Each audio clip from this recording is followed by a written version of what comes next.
Assalamualaikum warahmatullahi wabarakatuh.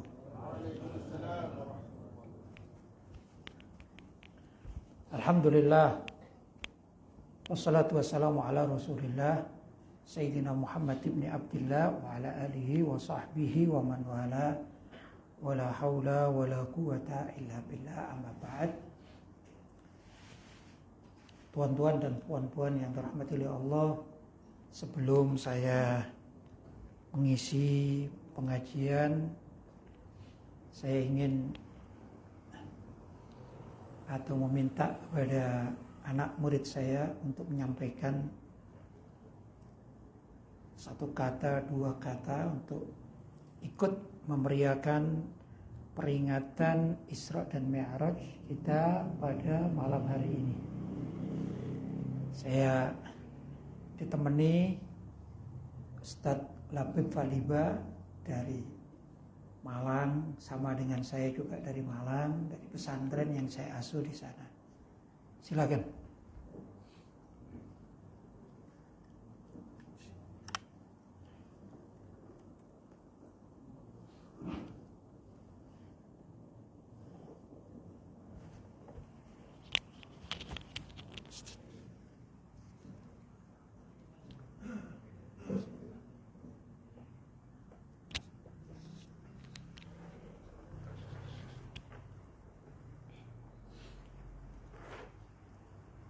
Assalamualaikum warahmatullahi wabarakatuh.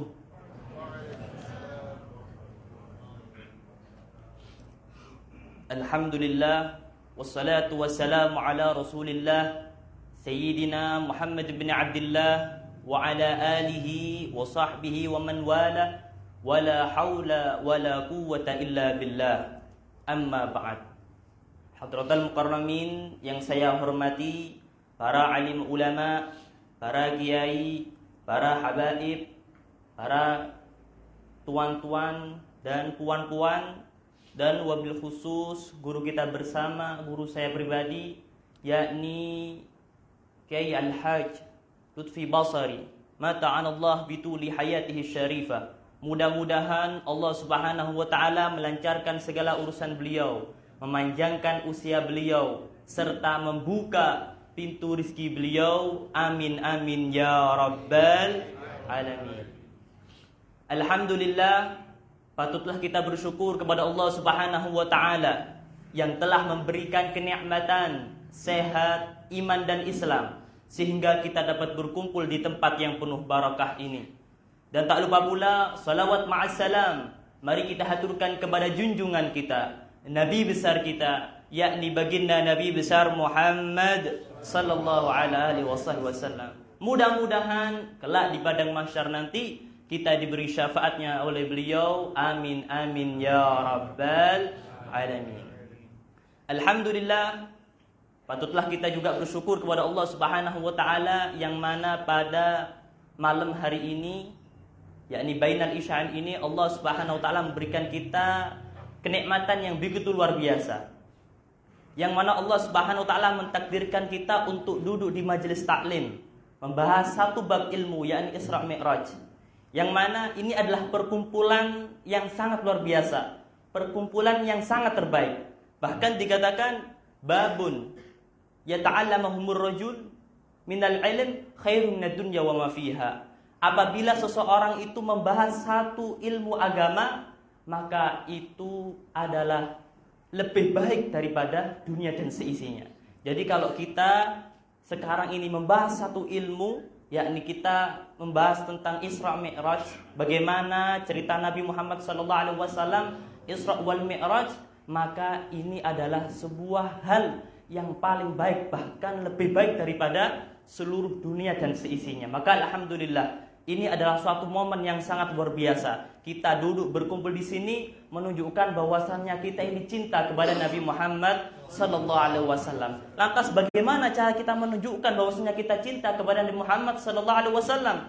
Berapa banyak orang yang di luar sana yang ngaku cinta kepada Nabi tapi tidak tahu bagaimana pribadi Nabi Muhammad sallallahu alaihi wasallam, tapi tidak tahu bagaimana kisah hikmah yang telah dilakukan oleh Nabi Muhammad SAW. Maka alhamdulillah, dengan kita hadir di majelis yang sangat mulia ini, kita berkumpul untuk bagaimana cerita, bagaimana kisah Nabi Muhammad SAW Isra wal Mi'raj. Maka dengan adanya peringatan Isra wal Mi'raj ini, kita dengarkan, harus kita renungkan. Yang mana dengan kita renungkan, mudah-mudahan kita bisa tahu bagaimana kisah hikmahnya yang luar biasa yang telah dikisahkan, yang telah dilakukan oleh baginda Nabi besar Muhammad sallallahu alaihi wasallam. Maka dari itu, dengan kita di majelis taklim ini, hendaknya kita harus merenungkan, hendaknya kita bersungguh-sungguh di dalam majelis taklim. Kita dengarkan guru kita dengarkan ulama-ulama kita, karena ketika kita duduk di majelis taklim, ketika kita duduk di majelis khair, duduk bersama ulama, yang mana ulama itu hudatul wara. Ulama itu adalah petunjuk bagi manusia. Sehingga ketika kita duduk bersama ulama, kita mendengarkan apa-apa yang telah dikatakan oleh ulama, insya Allah kita akan mendapatkan petunjuk, dan insya Allah kita semua akan masuk surga, bisa berkumpul dengan baginda Nabi besar Muhammad sallallahu alaihi wasallam. Amin amin ya rabbal alamin. Mudah-mudahan apa yang saya sampaikan ini bisa bermanfaat bagi saya pribadi dan bagi antum semua. Hadza minni wal afu minkum. Assalamu alaikum warahmatullahi wabarakatuh.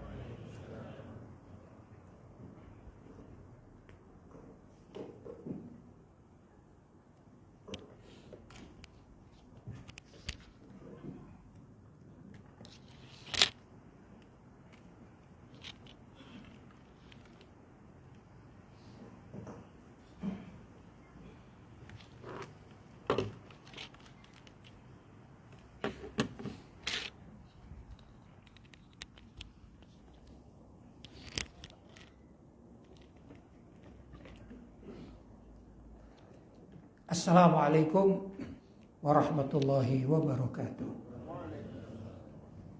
Alhamdulillah, wassalatu wassalamu ala rasulillah Sayyidina Muhammad ibn Abdullah wa ala alihi wa sahbihi wa man wala, wa la hawla wa la quwata illa billah, amma ba'd.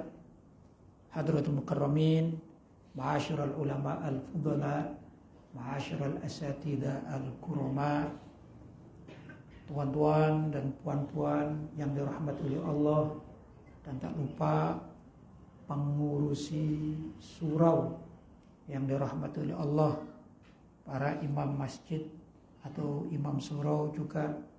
Mudah-mudahan kita semua hadirin hadirat semuanya dirahmati oleh Allah Subhanahu wa taala, diberi perlindungan dan juga diberikan keberkahan hidup di dunia hingga kelak di akhirat nanti. Allahumma amin. Tuan-tuan dan puan-puan, malam hari ini pengurusi masjid atau surau ini minta saya berbicara tentang masalah Isra dan Mi'raj Nabi Muhammad sallallahu alaihi wasallam. Orang Melayu itu luar biasa. Padahal sekarang sudah bulan Sya'ban, tapi pengajiannya masih Isra dan Mi'raj.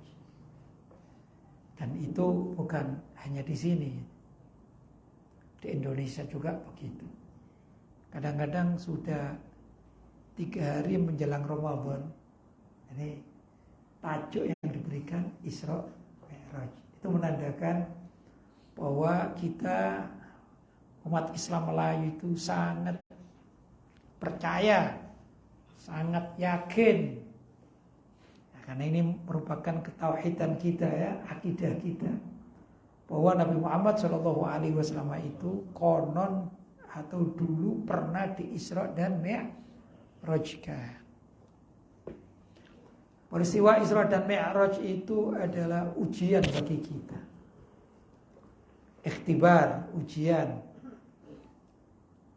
Kenapa demikian?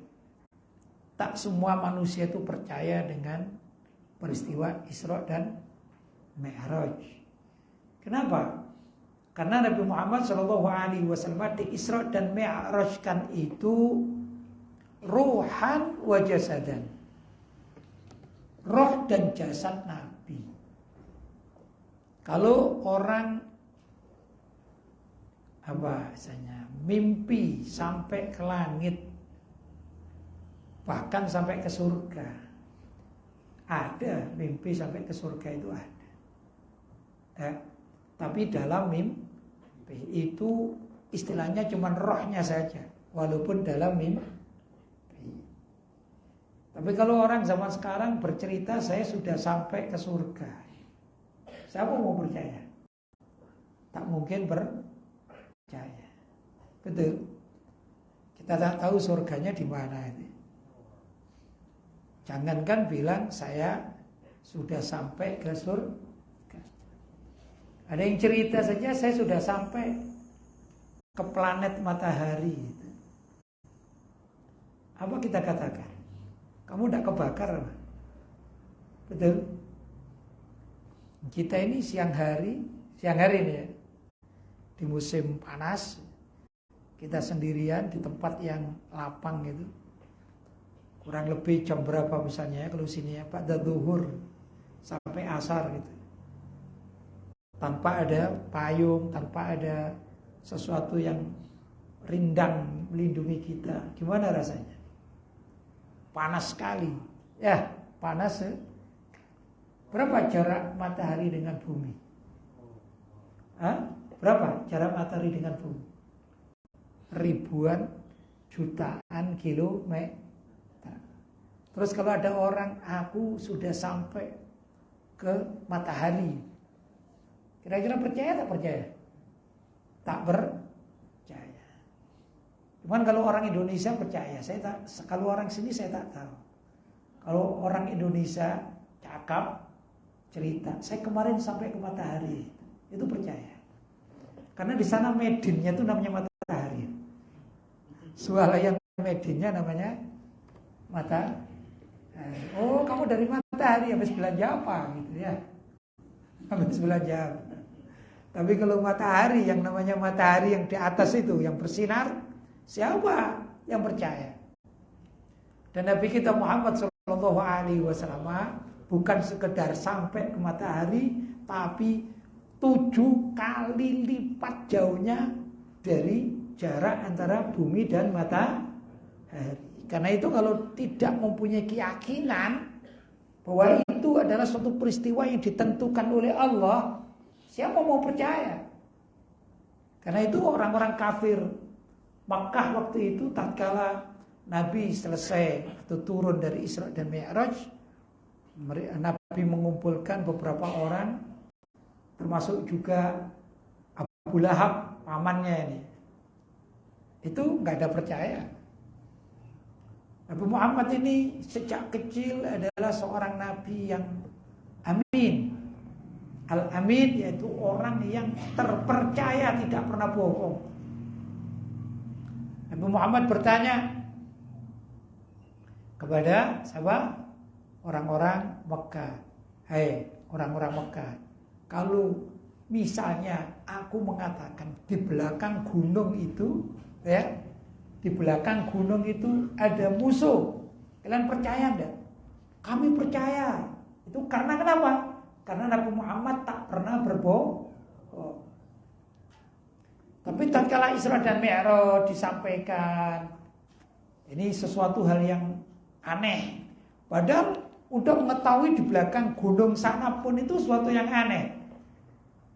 Betul? Tak tampak. Betul tak? Coba bapak-bapak, ibu-ibu, tuan-tuan dan puan-puan, jangankan kita memandang di belakang gunung, ini di belakang meja ini. Di belakang meja ini, tuan-tuan dan puan-puan banyak tak tahu. Percaya tak percaya? Coba tangan saya ini ya, tangan saya ini. Sekarang saya menggenggam dan menampakkan satu telunjuk. Oke? Satu telunjuk. Ya, saya masukkan di dalam apa ini? Di dalam meja, di bawah meja. Nah, coba sekarang saya menunjuk berapa ini? Berapa jari saya tunjukkan? Berapa tuan? Tak tahu kan? Coba harang aja.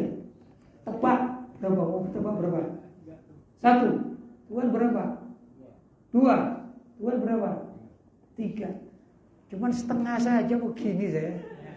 Ternyata deket sini salah semua. Apalagi di belakang gunung. Apalagi di belakang gunung. Apalagi di langit. Apalagi di Sidratul Muntaha. Apalagi di atas Sidratul Muntaha. Siapa mau percaya? Tak bisa. Apa ini? Logika akal tak masuk. Tapi subhanallah kita umat Islam, terutama warga Ahlus Sunnah wal Jamaah, terutama ini orang-orang Melayu ini ya, subhanallah, melaksanakan peringatan Isra dan Mi'raj bukan sekedar malam berapa? Tanggal malam 27 Rajab. Tapi sekarang ini Sya'ban pun masih diperingati. Kenapa? Karena yakin adanya Nabi Muhammad di Isra dan Mi'raj. Ujian bagi kita. Dan siapapun yang mengingkari peristiwa Isra dan Mi'raj, maka naudzubillah, kalau dia asalnya beragama Islam, kemudian ingkar bahwa Isra dan Mi'raj itu dianggap bohong, maka ketika itu juga hukumnya murtad, keluar dari agama Islam.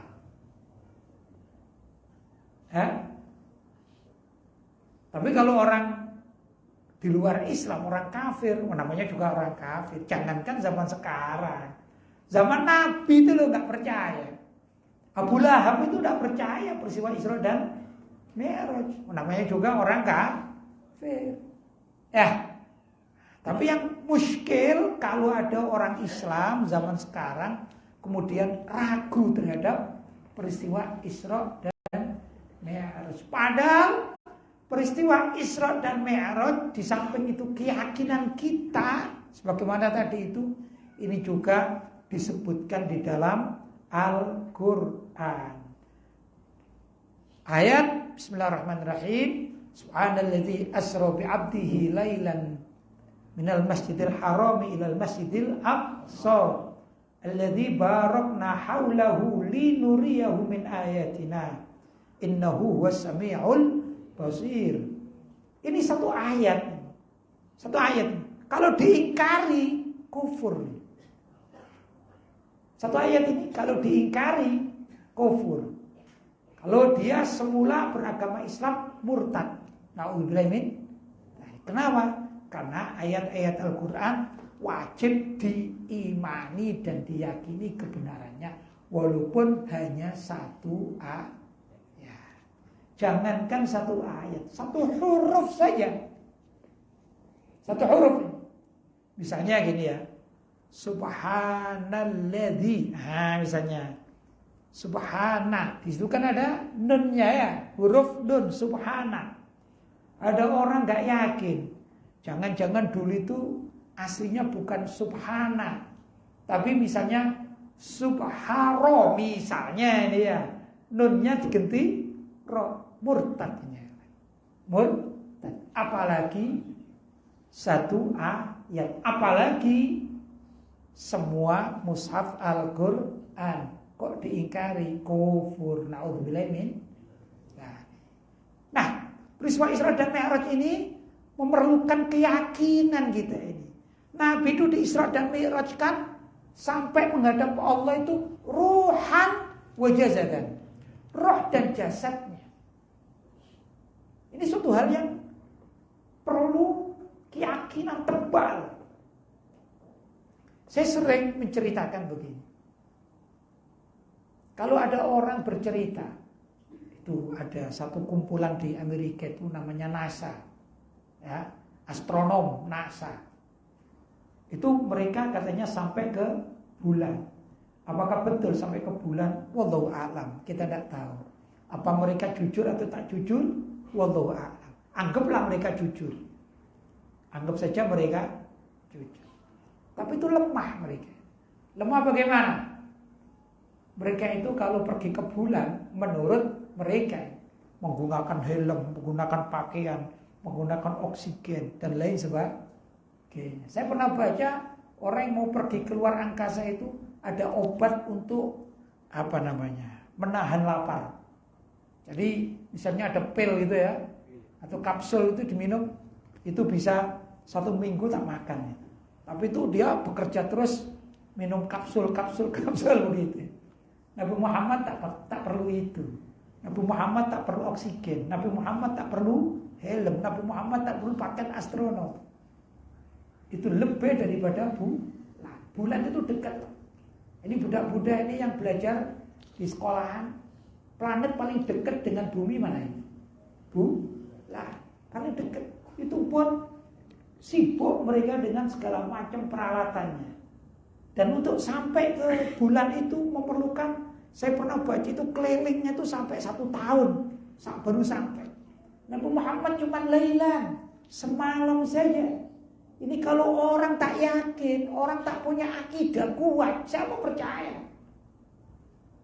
Kita bukan setuju dengan orang-orang kafir Mekah, tidak setuju. Tapi memaklumi. Mereka orang biasa. Mereka manusia pada umumnya. Ya, tidak punya keistimewaan orang-orang kafir. Tatkala Nabi Muhammad cerita tentang Isra dan Mi'raj, mereka ingkar. Manusia. Ya, manusia. Seperti tadi bapak-bapak, ibu-ibu, saya ajukan pertanyaan, saya lagi pegang atau menunjukkan jari berapa. Tak tahu, manusia. Wong tertutup, betul. Kalau sekarang gini, saya pegang jari berapa, misalnya saya mengatakan gini, yang mana? Tak kelihatan semuanya, karena mata pada melihat. Tapi kalau di sini manusiawi kalau tak tahu. Bukan kita setuju dengan orang kafir, tapi kita umat Islam, alhamdulillah, kita walaupun manusia biasa, kita diberi keyakinan lebih daripada orang-orang kafir. Kita yakin Nabi Muhammad itu Isra dan Mi'raj sebagaimana riwayat-riwayat hadis. Beliau adalah Isra Mi'rajnya itu ruhan wajah sadan, roh dan jasadnya. Luar biasa. Itulah Nabi kita sallallahu alaihi wasallam. Loh, kalau gini kemudian kita ini mengidolakan orang yang salah gitu. Kita baca NASA, kita katakan, oh, orang-orang NASA itu hebat. Mereka bisa sampai ke bulan menurut mereka. Apakah betul? Wallahu a'lam. Tak tahu kebenarannya. Kita mengatakan NASA itu hebat. Kemudian kita belajar ke Amerika. Biar apa? Biar bisa pergi ke bulan. Kecil, itu kecil, urusan kecil. Karena bulan paling dekat. Walaupun kita orang biasa tak mampu ke sana. Gak ada yang ngajar soalnya. Ya. Tapi Nabi kita Muhammad sallallahu alaihi wasallam, beliau sampai tembus langit pertama. Tahu enggak langit pertama, Bapak-bapak? Langit pertama itu adalah langit yang di situ ada mataharinya. Kalau siang hari kelihatan mataharinya, kalau malam hari kelihatan bintang-bintang. Ada bintang Saturnus, ada bintang Mars, ada bintang adik-adik? Bintang Mars, bintang Saturnus, bintang Jupiter, bintang. Pokoknya kita melihat malam hari yang terang benderang, malam itu kelihatan bintang-bintang. Itu namanya sama'ud dunya, langit yang pertama. Padahal Nabi kita sesuai dengan riwayat beliau sampai pada langit ke-7. Namanya Sidratul Muntaha. Ini hafal semua umat Islam. Inda Sidratil Muntaha. Di dalam Al-Quran disebutkan sampai pada Sidratul Muntaha. Langit ke-7 bukan sekedar langit ke-1. Jarak antara langit ke-1 dengan jarak antara bumi dengan langit ke-1 itu seperti jarak, mungkin lebih mudah kita katakan seperti jarak antara bumi dan matahari. Jarak antara langit ke-1 dengan langit kedua sama sejauh antara bumi dan matahari. Ini untuk pemikiran kita. Sejauh apa Nabi Muhammad jalan ini? Luar biasa. Kalau sekedar NASA kekuatannya apa mereka? Menggunakan obat, ini Nabi kita tanpa apa-apa. Hebat Nabi kita, luar biasa.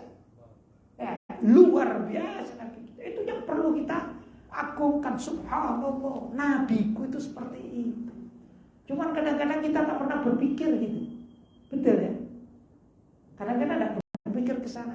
Oh ya, Isra Mi'raj selesai, pengajian selesai. Tapi Nabi kita kekuatan jismiahnya sangat luar biasa. Sampailah di Sidratul Muntaha. Banyak ulama-ulama kita bercerita dan meriwayatkan bahwa Nabi kita diajak turun oleh malaikat Jibril. Kemudian buruknya diikat. Setelah itu malaikat Jibril duduk atau berhenti di Sidratul Muntaha dan Nabi Muhammad diperintahkan untuk naik lagi oleh Allah. Ya Muhammad irqa, Muhammad naik lagi. Maka Nabi Muhammad mengajak malaikat Jibril, "Hai Jibril, temani aku. Temani aku." Apa kata malaikat Jibril? Lah, saya tidak mampu. Tak mampu saya. Karena kemampuanku, kekuatanku itu hanya diciptakan sampai Sidratul Muntaha. Kalau aku naik lagi terbakar diriku. Kata Nabi Muhammad, kata malaikat Jibril. Maka Nabi Muhammad naik lagi. Tingkat lagi. Yang tingkatnya juga jauh. Dalam riwayat tingkatnya itu ada di sana sebagian riwayat mengatakan sampai ke Lauhul Mahfuz. Dan antara langit ke-7 sampai Lauhul Mahfuz itu jaraknya sama dengan 70 kali lipatan. Jadi berlipat-lipat begini. Ini cahaya. Gimana cahaya itu kan luas ya. Cahaya ini aja satu ini kan kemana-mana. Itu 70 kali cahaya akhirat itu. Luar biasa jauhnya. Ya. Ini Nabi Muhammad naik lagi sampai ke Lauhul Mahfuz. Setelah di Lauhul Mahfuz berhenti sejenak, kemudian Nabi Muhammad SAW diperintahkan lagi oleh Allah. Ya Muhammad irqa, naik lagi ya Muhammad. Naik lagi sampai tempat namanya Mustawa. Ini juga 70 kali lipat cahaya. Itu Nabi kita Muhammad sallallahu alaihi wasallam yang kita agungkan. Pantaslah kalau kita memperingati Isra dan Mi'raj, kalau tahu rahasia kehebatan Nabi kita ini, pantas. Tapi perlu keyakinan. Orang tak yakin tidak bisa. Tidak bisa menikmati siapa Nabi kita. Ya ikhwan, untuk apa sih Nabi Muhammad di Isra dan Mi'raj kan sampai ke Mustawa? Menurut riwayat Mustawa itu adalah satu tingkatan di bawah Arsy. Arsy adalah kerajaan Allah Subhanahu wa ta'ala. Maka Nabi Muhammad diperkenankan oleh Allah, diperbolehkan oleh Allah untuk bisa berkomunikasi dengan Allah Subhanahu wa ta'ala. Nabi Musa tatkala dipanggil oleh Allah untuk diajak bicara, wa kallamallahu Musa taklima. Beliau Nabi Musa hanya mampu sampai di atas bukit Gunung Sinai, Tur Sina. Itu saja kemampuan Nabi Musa. Naik, beliau naik, tapi sampai Tur Sina atau Gunung Sinai. Padahal kalau menurut menurut ilmuwan itu gunung tertinggi di dunia itu kalau tak salah namanya Himalaya ya. Berarti Bukit Tursina itu ya kecil, bukan yang besar macam gunung Himalaya. Berarti apa? Masih ada gunung lebih tinggi lagi dari apa yang dinaiki oleh sahabat Nabi Musa. Walaupun begitu Nabi Musa jauh lebih hebat daripada kita. Nabi Musa telinganya kuat. Nabi Musa ini termasuk orang yang super. Sampai-sampai Nabi Musa bisa mendengarkan firman Allah. Karena itu Allah yang menyaksikan. Wa kallamallahu Musa taklima. Ya, luar biasa. Tapi Nabi Muhammad beda. Nabi Muhammad sangat beda. Bukan sekedar Tursinai. Nabi Muhammad bukan sekedar Sidratul Muntaha, apalagi cuman bulan seperti orang-orang NASA. Oh, tak ada apa-apanya. Nabi Muhammad lebih tinggi dan lebih tinggi daripada mereka semua. Disitulah Nabi Muhammad diperkenankan untuk berjumpa dengan Allah Subhanahu wa ta'ala. Karena itu salah, benar-benar salah orang yang mengatakan bahwa Allah itu sekarang berada di langit. Naudzubillah, ini keyakinan yang salah ya ikhwan. Kalau Allah itu berada di langit, padahal langit itu cuma 7, ke 1 sampai ke 7. Sedangkan Nabi Muhammad sampai kepada di atas langit. Loh, kalau Allah berada di langit terus Nabi Muhammad gimana? Waktu Isra dan Mi'raj. Gak masuk akal kan? Ya. Nah, karena itu kita ikut keyakinan para ulama salaf Ahlus Sunnah wal Jamaah.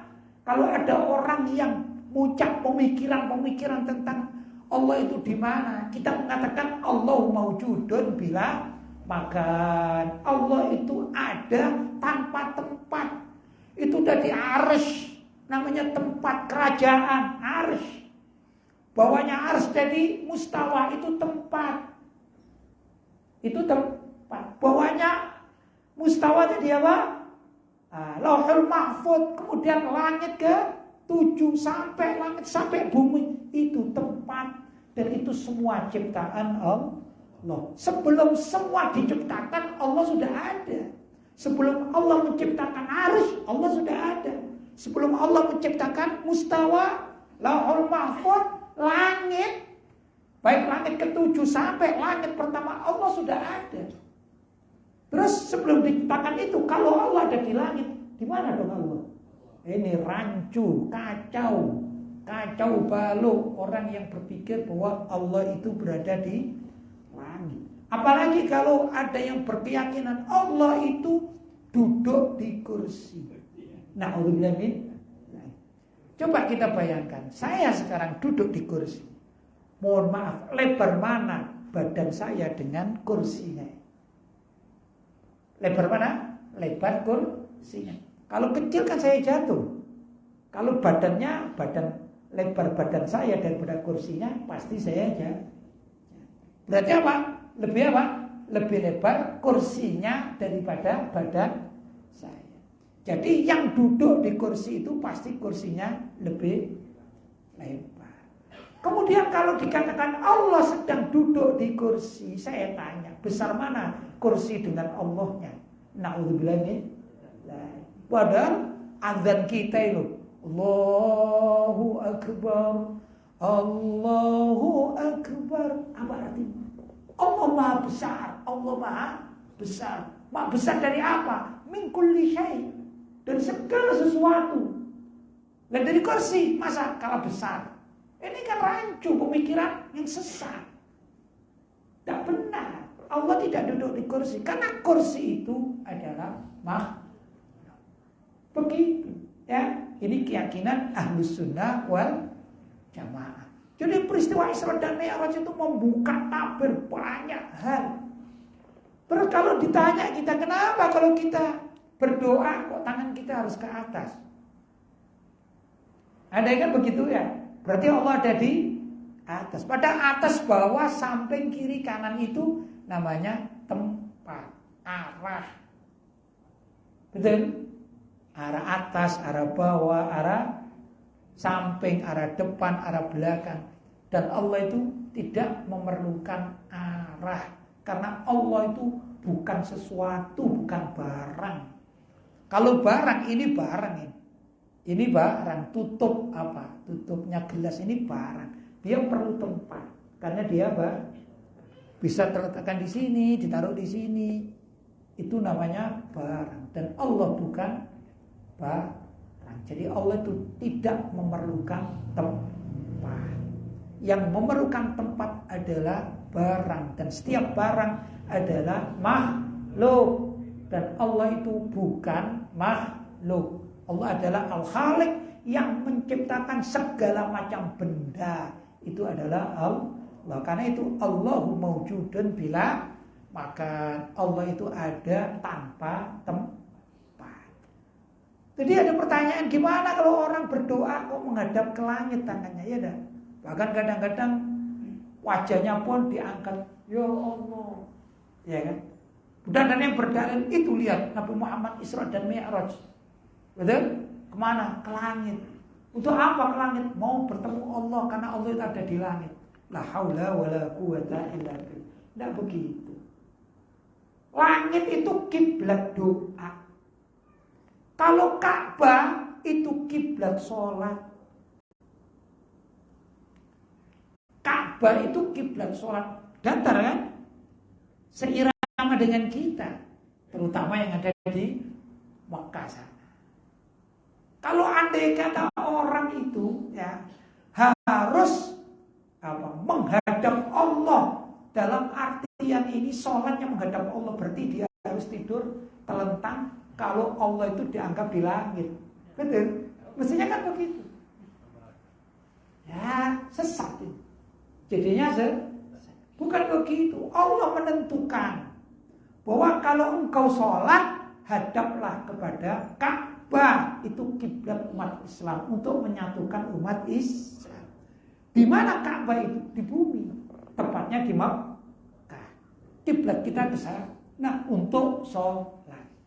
Tapi kalau berdoa, kiblatnya itu langit. Jadi kalau berdoa, jangan tangannya ke bawah, menghadap ke bawah, karena kiblatnya ke sana. Orang berdoa boleh menghadap mana-mana, boleh atau tak boleh? Boleh, tapi paling afdal kalau menghadap kiblat. Afdal loh ya. Tapi orang tak menghadap kiblat berdoa, boleh atau tak boleh? Boleh. Ya, tapi yang terbaik adalah menghadap kiblat. Kiblat doa. Memang kiblat doa itu di langit, karena itu tangan kita menghadap ke atas. Tapi badan kita sebaiknya adalah menghadap ke Ka'bah. Kiblatnya sholat. Bukan karena Allah ada di atas, bukan begitu. Kalau karena Isra dan Mi'raj kemudian dimaknai bahwa Nabi Muhammad berjumpa Allah di langit, pertanyaannya, bagaimana Nabi Musa tatkala beliau diajak bicara oleh Allah, wa kallama Allah Musa taklima? Apakah Allah ditemui di Gunung Sinai? Apa begitu? Ini kan sesat. Tidak begitu cara berpikir dan pemahaman dari umat Islam.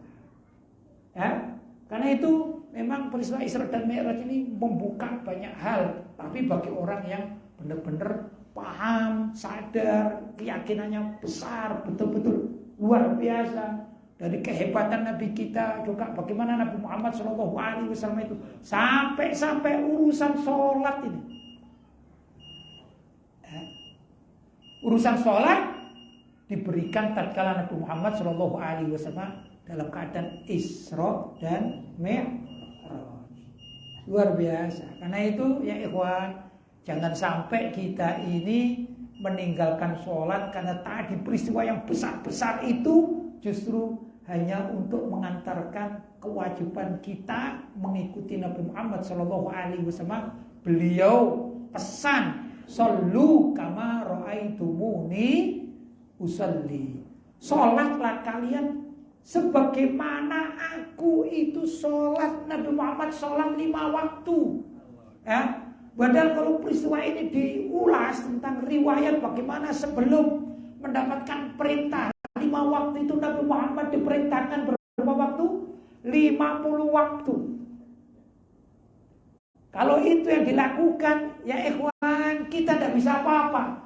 Mungkin orang Islam gak ada yang kaya orang Islam kalau sholatnya 5 waktu. Kapan bekerjanya? Kapan bekerja?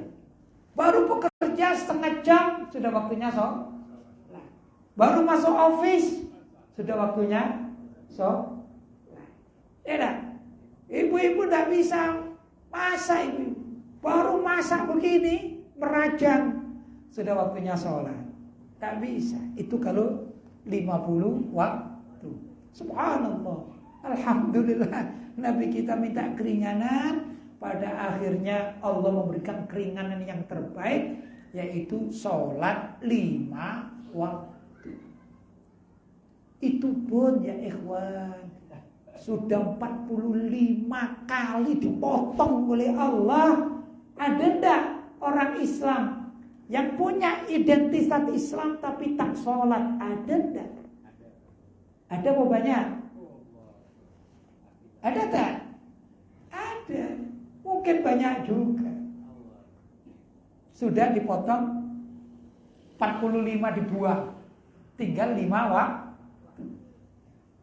La haula wala quwata illa billah. Karena itu alhamdulillah saya lihat tuan-tuan dan puan-puan beserta dengan keluarganya, kita berdoa mudah keluarga kita ini dicatat min ahlis shalah, termasuk orang-orang yang senantiasa mendirikan sholat 5 waktu. Syukur-syukur kalau ditambah dengan sholat sunnah rawatib misalnya, ya. Kalau malam hari sholat malam, ada yang tahajud, ada yang sholat witir misalnya, ya. Kalau menjelang subuh sholat apa? Sholat fajar, ada sholat duha dan lain sebagainya. Ntar lagi kita masuk bulan suci Ramadan, ada sholat tarawih. Wah, ini satu kenikmatan yang luar biasa, ya dah. Karena apa? Pertama besok itu orang tatkala meninggal dunia dan menghadap kepada Allah SWT di padang mahsyar. Ini pertama kali yang dihitung, yang ditanyakan itu sholatnya. Sholatmu beres tak beres? Sholatmu benar tak benar? Sholatmu lubang-lubang atau tak banyak lubang-lubang? Sudah lengkap. Kalau sholatnya beres, sholatnya lengkap, sholatnya sempurna, yang lain-lain diampuni oleh Allah SWT. Tapi kalau sholatnya ini tak lengkap, naudzubillah min dzalik. Kenapa dikatakan kalau sholatnya ini lengkap 5 kali sehari, itu insya Allah semua amal ibadahnya selagi dia tidak kufur, dia tetap meninggal dunia dalam keadaan mukmin, ya, dan dia melaksanakan sholat 5 waktu. Kenapa kok yang lain-lain amalannya itu dianggap bebas semuanya, tinggal masuk surga dengan tiket sholat? Kenapa begitu? Karena Nabi menggambarkan bagaimana pendapat kalian. Kata Nabi ini, kalau di depan rumah kalian itu ada sungai yang besar dan jernih. Sungai besar dan jernih. Terus setiap waktu, ya kalau kita lebih mudah, kita katakan subuh, azan subuh, mandi dia. Mandi, masuk. Sudah selesai. Setelah masuk sungai, maksudnya mandi di sungai, kemudian dia istirahat, dia bekerja, ya, apa saja lah, mau ke kebun, mau ini dan seterusnya, terserah mau kemana saja. Yang ibu-ibu mau masak di dapur, terserah. Begitu mendengarkan azan zuhur, dia mandi lagi. Sudah selesai. Kemudian dia melanjutkan pekerjaannya, mendengarkan azan asar, dia mandi lagi. 3 kali kan. Setelah itu selesai, dia kumpul dengan keluarganya, mendengarkan azan maghrib, mandi lagi.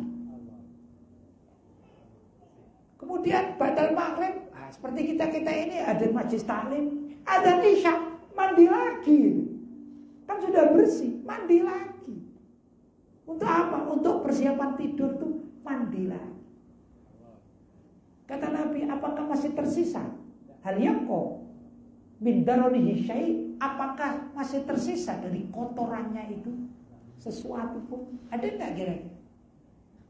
Kalau mandinya cuma tenggelam saja sudah cukup bagus, apalagi kalau pakai sabun. Pakai sabun itu kalau habis sholat zikir, wirid itu pakai sabun. Sebelum sholat dia pakai wewangian, itu ibarat pakai sampo. Yang tadi mandi tanpa sabun, tanpa sampo, tapi 5 kali dalam sehari. Apakah masih kotor orang ini? Tidak, sama sekali. Apalagi kalau ditambah yang lain-lain, sholat sunnah, wah itu dengan yang lain. Kalau dia melakukan misalnya puasa bulan Ramadan, itu sama dengan pakai parfum. Kita membayangkan seperti itu. Sedekah, berarti apa lagi nih? Habis mandi, pakai handuk, pakai ini. Pokoknya disempurnakan dengan amalan-amalan yang sunnah-sunnah maupun yang wajib lainnya. Gimana kalau dia haji? Kalau sekarang mungkin agak sulit haji. Gimana kalau dia umroh? Gimana kalau dia mencium Ka'bah? Gimana kalau dia ziarah Nabi Muhammad? Gimana kalau dia dan seterusnya? Apakah masih tersisa kotoran itu? Tak mungkin. Itulah yang dikatakan kalau kita mempunyai sholat 5 waktu itu sempurna. Berarti yang mungkin kemarin-kemarin itu punya kodokan karena masih belum paham, itu wajib mengkodoknya segera ya, sebelum meninggal dunia. Kodoklah agar apa? Besok kita ini ibarat orang yang mandi sehari berapa kali? 5 kali.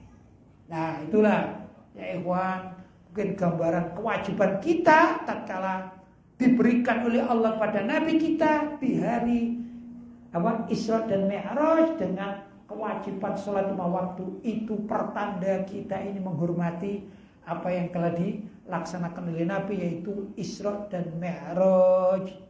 Karena itu dikatakan sholatul mu'min mi'rajuhu.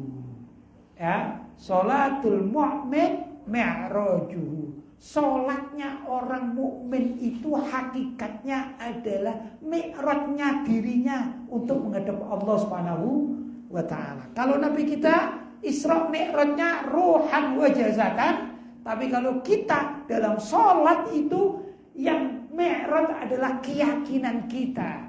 Minimal roh kita menghadap Allah Subhanahu wa taala. Dari keyakinan kita ini mudah-mudahan diterima oleh Allah. Ya Allah, kalau dulu Nabi kami Isra dan Mi'raj hakikatan, tapi sholat kami ini kami jadikan seperti tatkala Nabi Isra dan Mi'raj. Karena itu, ayo sholat ini kita jaga, kita jadikan Mi'raj kita agar benar-benar kelak tatkala Allah SWT memanggil kita dan kita berada di padang mahsyar, kita semua dan keluarga kita diselamatkan dari siksaan-siksaan, naudzubillah, apalagi kalau sampai masuk neraka, naudzubillah min dzalik. Untuk itu apa yang saya sampaikan walaupun sedikit, mudah-mudahan ada manfaatnya, mudah-mudahan kita bisa mengamalkannya ya. Mudah-mudahan kita tergerak untuk lebih aktif lagi melaksanakan sholat 5 waktu. Barangkali itu bapak-bapak, saudara-saudara, tuan-tuan, puan-puan yang dimuliakan oleh Allah. Kalau ada salah ucap atau kata-kata yang kurang baik, saya mohon maaf yang sebesar-besarnya. Ada ma aqulu lakum wal afu minkum. Wassalamualaikum warahmatullahi wabarakatuh. Bismillahirrahmanirrahim. Allahumma shalli ala sayyidina Muhammad wa ala ali sayyidina Muhammad. Allahumma shalli ala sayyidina Muhammadin al-fatih lima ughliq wal khatim lima sabaq. Nasil haqqi bil haqq wal hadi ila siratikal mustaqim wa ala alihi wa sahbihi haqqa qadrihi wa miqdaril azim. Allahumma inna nas'aluka mujibati rahmatik wa azaima maghfiratik wal ghanimata min kulli bir was salamata min kulli idhin. La tata'lana dhanban illa ghafarta wa la hamman illa farrajta wa la maradan illa syafaita wa la hajatan min hawaijid dunya wal akhirah ya laka ridwan wa lana salah illa qadaitaha wa yassartaha ya arhamar rahimin ya badi'as samawati wal ard ya dzal jalali wal ikrami azim azim azim. اغفر الذنب العظيم فإنه لا يغفر الذنب العظيم إلا العظيم. ربنا آتنا في الدنيا حسنة وفي الآخرة حسنة وقنا عذاب النار. وصلى الله على سيدنا محمد النبي الأمي وعلى آله وصحبه وسلم. وآخر دعوانا أن الحمد لله رب العالمين بقبول الفاتحة.